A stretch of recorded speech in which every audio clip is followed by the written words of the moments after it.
How do you do? You gentlemen, of course, know how to push a product. That essentially is your job. My presence here is for much the same purpose, simply to push a product. To acquaint you with an entertainment product which we hope and which we rather expect will make your product pushing that much easier. What you're about to see, gentlemen, is a series called The Twilight Zone. We think it's a rather special kind of series. Essentially, people watch television to get entertained. And the keynote of this series, the thing we're concerned with, the thing we're aiming for, the thing we're working toward is entertainment. This is a series for the storyteller, because it's our thinking that an audience will always sit still and listen and watch a well-told story.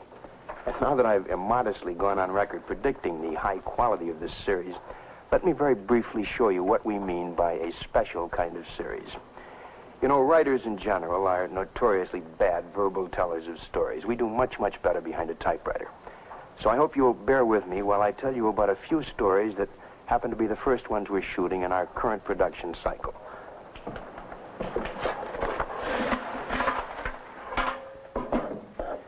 This is sand. It represents desert. The desert that you'll see on your screen in a story we call The Lonely. The Lonely is about a man sentenced to a lifetime of solitary confinement. The confinement takes place on a sandy asteroid far out in space. It's the story about a man slowly succumbing to a kind of nightmarish loneliness, a gradual disintegration of mind and body because human beings have that palpable need for companionship. A most benevolent and compassionate official sends the prisoner a long rectangular box containing, well, a machine. A machine inside of a robot built in the form of a woman. It's a robot that talks and acts like a human being. A robot that thinks like a human being. Gentlemen, I can only tell you that The Lonely, which involves a man and a woman made out of plastic and wires with a machine for a heart, will provide a most bizarre experience. As to the physiological extensions of their relationship, that is, man and female machine, and what they do in their spare time, we're leaving this wide open. Object and point here, a file cabinet containing a contract, all very legal and proper, except the party of the first part in this case. Well, what do we call him? He has a lot of names. Beelzebub, Mr. Scratch. No. Well, that happens to be the party of the first part in a somewhat charred contract. Only in our story, which we call Escape Clause, his name is simply Mr. Cadwallader. As portrayed, he has all the charm of a well-tipped waiter. He makes a deal with a little man who has a psychotic fear of dying. It's really a simple contract. Mr. Cadwallader supplies the immortality, and the little man supplies his soul. And then our little man proceeds to live it up, or down, depending on the moral view. But he gets bored with immortality, and he then proceeds to live a very out-of-the-ordinary kind of a life. A life best described as simply violent.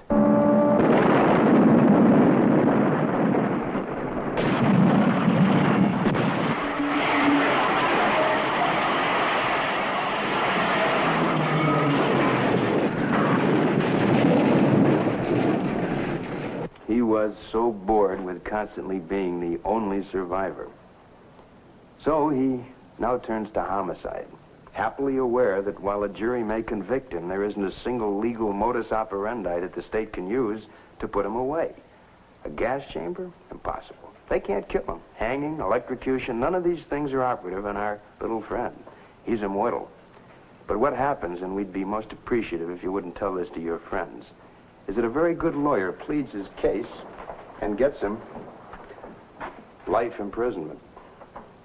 Poor little guy. Yeah, he has immortality. He can live forever. Right here, behind these things. We'll hold up on telling you the ending. Just think about it. It'll come to you. Parenthetic note here. On the Twilight Zone, there'll be a variety of stories. And this is a variety that covers not only story type, but time, locale, the nature of the people. For example, this is a Western called Death, Destry, and Mr. Dingle. And this is the principal character in the story. It's a Colt 45. There's a schoolmaster named Dingle who picks up this gun one day, finding it in the schoolyard. Quite accidentally, it goes off on a couple of occasions. First, it hits a rattlesnake between the eyes at 50 yards. Then it knocks the gun out of a desperado's hand. And while it's all quite accidental, the various onlookers make an assumption that Mr. Dingle's a pretty fast gun.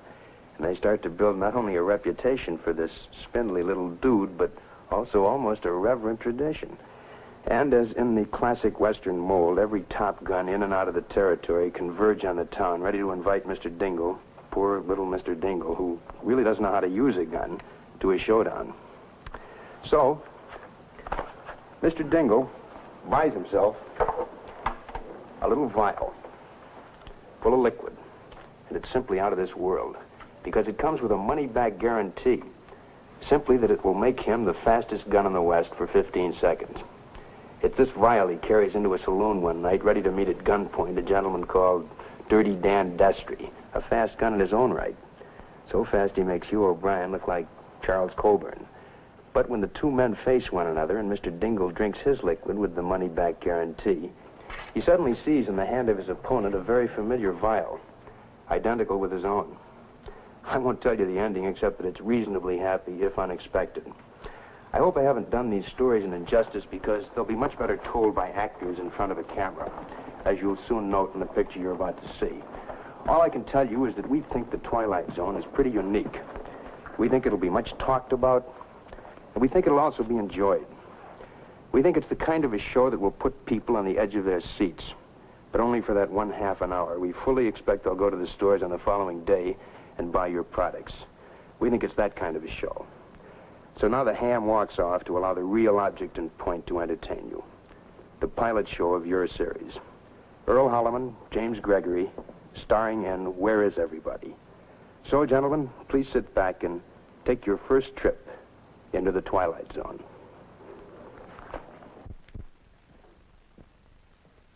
See what I mean?